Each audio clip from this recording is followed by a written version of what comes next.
भक्ति भारत में आपका स्वागत है। अगर आपको वीडियो पसंद आए तो इसे लाइक करें, शेयर करें और ऐसे और भी भक्ति वीडियो देखने के लिए सब्सक्राइब करें। राधा रानी जी कैसे अवतरित हुई इस धरती पर, उसका वर्णन है। एक बार की बात है,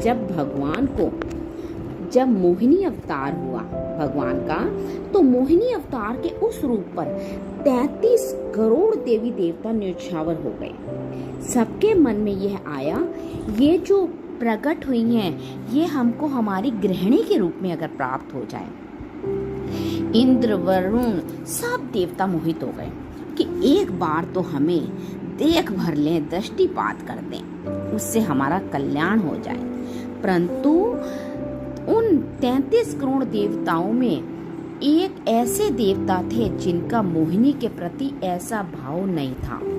वो देव थे सूर्यदेव। सूर्यदेव ने जब मोहिनी के सौंदर्य को देखा तो उनके मन में भाव आया, इतनी सुंदर सुंदर कुमारी, इतनी कोमल, इतनी मधुर, सबको तो लगे हमारी पत्नी बने, लेकिन सूर्यदेव को लगे हमारी बेटी बन जाए, मुझे पुत्री रूप में प्राप्त हो जाए। जब सूर्यदेव के मन में ये भावना हुई तो मोहिनी ने कटाक्ष नेत्रों से सूर्यदेव की ओर देखा। बाकी किसी को देख ही नहीं रही थी, और देख करके जो मोहिनी, वो ठाकुर जी का ही रूप थे। ठाकुर जी ने ही सब को मोहित करने के लिए राक्षसों को अमृत मंथन के टाइम मोहिनी का रूप लिया था, विष्णु भगवान ने, ठाकुर जी ने। तो जो मोहिनी थी वो उनको कटाक्ष कर एकदम देख रही थी सूर्यदेव और ठाकुर जी, मतलब ठाकुर जी मोहिनी बने हुए थे। उन्होंने ऐसा इशारा किया, अच्छा आपकी ऐसी इच्छा है? तो सूर्यदेव बोले, जी भगवान, मेरी बहुत अभिलाषा है कि मेरी पुत्री रूप में मेरे यहाँ पधारो। ठाकुर जी बोले, इतना साधारण नहीं है हमको पाना पुत्र रूप में, फिर आसान होगा, लेकिन पुत्री रूप में ये तो कठिन है। पुत्र रूप में अगर पाना चाहो तो आसान होगा, लेकिन पुत्री मतलब वो भी आसान नहीं है भगवान को पाना, लेकिन पुत्री रूप में तो बहुत कठिन है, इसलिए आपको तप करना पड़ेगा सूर्यदेव। सूर्यदेव बोले, मैं आज से ही तप करना शुरू कर दूंगा, लेकिन आप वचन दो मेरे यहाँ पधारोगे ठाकुर जी, मोहिनी के रूप में जो थे, और इसी रूप में पधारोगे, मतलब मोहिनी रूप में। मोहिनी ने कहा, यदि मैं तुम्हारे भजन से प्रसन्न हुई, यदि तुम्हारी भक्ति में, तुम्हारे प्रेम में प्रबलता हुई, मोहिनी 33 करोड़ देवताओं को मोहित करती है, लेकिन तुम्हारे भजन के प्रभाव से मैं जब तुम्हारे यहाँ अवतरित होऊंगा, मतलब मोहिनी रूप में कह रहे हैं कि होंगी, तो मोहिनी को भी मोहित करने वाला रूप धारण करके आऊंगी। मोहिनी जिसने तीनों लोगों को अपने रूप पर न्यौछावर कर दिया, वो मोहिनी भी जिस रूप को देख मोहित हो जाए, ऐसा रूप करके आऊंगी मैं। वो रूप आएगा आपके पास। बोली, सूर्य वृषभानु जी के रूप में प्रकट होंगे। और जब वृषभानु जी प्रकट हुए तब इन्होंने पहले भी एक बार एक जन्म में ठाकुर जी के रूप का अर्चन किया था, यजन किया था तब भी, पर ठाकुर जी नहीं आए थे उस टाइम भी। पर जब वृषभानु के रूप में आए धरती पर, तब इन्होंने ठाकुर जी का यजन बंद कर दिया और ब्रह्मा जी का यजन शुरू कर दिया। ब्रह्मा जी से प्रार्थना की, ब्रह्मा जी प्रकट हुए, बोले, क्या वरदान चाहिए? बोले, वरदान आपसे नहीं, हमें किसी ने कहा था कि हमारे यहाँ पुत्री रूप में मतलब आएंगे, वो कहीं भूल तो नहीं गए, इसलिए आप बहुत करीब हो ठाकुर जी के, आप उनको जाकर के संकेत करो कि उनकी कोई आस में बैठा हुआ है। मैं जब से वो मोहिनी रूप में प्रकट हुए थे तब से हम पागल हुए फिर रहे हैं। 33 करोड़ देवी देवताओं के मन में यही आता है, कब प्रकट होंगी दोबारा, कृपा करो, आप प्रार्थना करो कि वो हमारे यहाँ पधारें। ब्रह्मा जी बोले, आपके भजन में इतनी सामर्थ्य है कि ठाकुर जी मना नहीं कर सकते। तो बोले, मुझे विश्वास के लिए तो कहकर जाओ। ब्रह्मा जी बोले, मेरी जिम्मेवारी बन जाएगी। इसलिए चलो इस पर्वत के रूप में मैं विराजमान होता हूँ और बरसाना पर्वत के रूप में ब्रह्मा जी विराजे, ठाकुर जी आएंगे, मैं जिम्मेवारी लेता हूँ, इसलिए मैं ही पर्वत बन के बैठा हूँ। ब्रह्मा जी ने जाकर के प्रार्थना की। ठाकुर जी बोले, मैं तो सच में भूल ही गया था। ब्रह्मा जी बोले, भगवान वो बहुत प्रतीक्षा कर रहे हैं आपकी। वृषभानु जी का भजन बताया। वृषभानु जी की एक ही इच्छा है कि मेरे पास जो पुत्री रूप ठाकुर जी का आने का, ठाकुर जी मोहिनी रूप बनकर आए तो 33 करोड़ देवी देवताओं के हृदय में ठाकुर जी के प्रति वात्सल्य भाव प्रकट नहीं हुआ, प्रेम भाव प्रकट हुआ और कुछ और ही भाव था उन देवताओं में।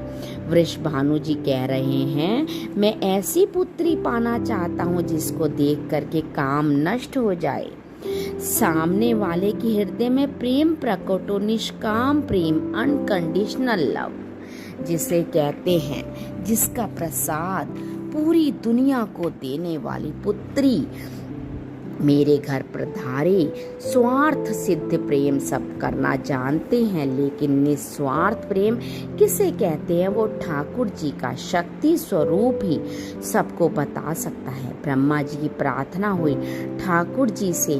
ठाकुर जी अपने बैकुंठ में विचार कर रहे हैं, नंद यशोदा के यहाँ भी जाना है, देवकी वासुदेव के यहाँ भी जाना है और पुत्र बनना है उनके यहाँ पर भी। पहले से ही हो रखा था तय, मतलब पहले से ही 4 माता पिता तो हैं हमारे ये 2 माता पिता और कैसे बनाऊं, 6 माता पिता। तभी ठाकुर जी सोच रहे थे कि एक खंबे में मणि, उस मणि में अपने प्रतिबिंब देखा। ठाकुर जी अपना प्रतिबिंब नहीं देखते क्योंकि बहुत कम देखते हैं। जब श्रृंगार आरती होती है लाला की, तभी उनको प्रतिबिंब दिखाते हैं और उस प्रतिबिंब में भी इतना इतराते हैं महाराज, उस प्रतिबिंब को देख करके खुश हो जाते हैं, मैं कितना प्यारो लगूं। अपना प्रतिबिंब ठाकुर जी क्यों नहीं देखते? क्योंकि ठाकुर जी मोहित हो जाते हैं प्रतिबिंब पर। जैसे ही मोहित हो जाते हैं, ठाकुर जी स्वयं का प्रतिबिंब देखा, प्रतिबिंब के आगे बढ़े, लेकिन मन में विचार करने लगे, मुझे सबके सब भाव प्रिय हैं, लेकिन अपना यह भाव देखूं तो अपना प्रतिबिंब बहुत प्रिय है मुझे। जब स्वयं को देखता हूँ प्रतिबिंब में तो ऐसा लगता है कि जो सबको मोहित कर रहा है, तो वो स्वयं को देखता है तो खुद मोहित हो रहा है, क्योंकि प्रतिबिंब कभी झूठ नहीं बोलता। प्रतिबिंब का ये स्वभाव है, आप जैसा ही हैं वैसा आपको दिखता है। ठाकुर जी ने जब प्रतिबिंब देख, अपने उस प्रतिबिंब स्वरूप ठाकुर जी ने स्थिर कर दिया और स्थिर करके ठाकुर जी लाए, महाराज लक्ष्मी जी की पूरी पेटिका लेकर आए श्रृंगार की, और प्रतिबिंब स्वरूप को ही उन्होंने श्रृंगार करना शुरू कर दिया। अपने आप को ही मतलब प्रतिबिंब में श्रृंगार लड़कियों वाला करना शुरू कर दिया। किशोरी जी के श्रृंगार का इतना भाव बताते हैं। किशोरी जी की नथ ऐसी है, किशोरी जी के कुंडल ऐसे हैं, किशोरी जी की महावर ऐसे हो न हो, क्योंकि श्याम सुंदर ने श्रृंगार किया है किशोरी जी का। जो स्वरूप है वो ठाकुर जी ने उसका श्रृंगार किया है। बैठे हैं महाराज, अपने ही प्रतिबिंब नारायण का श्रृंगार कर रहे हैं और पीछ हटाया, मुकुट उतार कर दूर रखा, घुंघराले केशों को खोल दिया, नेत्रों में छोटा छोटा सुंदर सुंदर काजल लगाया, माथे पर एक छोटी सी बिंदिया लगाई है, होठों पर निर्मल लालिमा लगाई है, गले में हार पहनाया है, सर्वांगण श्रृंगार किया और लक्ष्मी जी की चुनरी लगाकर जैसे शीश पर से चढ़ा करके ठाकुर जी ने थोड़ा सा जो श्याम वर्ण है उसको गौर वर्ण किया।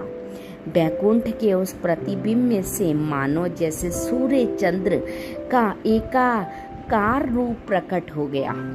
इतने इतना तेज पुंज प्रकट हो गया कि ठाकुर जी अपने नेत्रों को छुपाते लगे। थोड़ी देर नेत्रों को बंद करते के बाद जब ठाकुर जी ने जब अपने प्रतिबिंब की ओर देखा, किशोरी जी का दिव्य स्वरूप वहाँ प्रकट हो गया। ठाकुर जी ने दंडवत किया, प्रणाम किया। हे श्याम सुंदर, आपने मेरो निर्माण किया है, आपने ही मेरे को प्रकट किया है। क्या भाव ठाकुर जी का। जो बोले कोई भाव नहीं है, बोले मोहिनी भाव। 33 करोड़ देवी देवता मोहित हुए थे, लेकिन मैं मोहित नहीं हो पाया था। इसलिए तब से मैं भी तड़प रहा था कि मुझे भी कोई मोहित करे, उस मोहिनी को ही करे।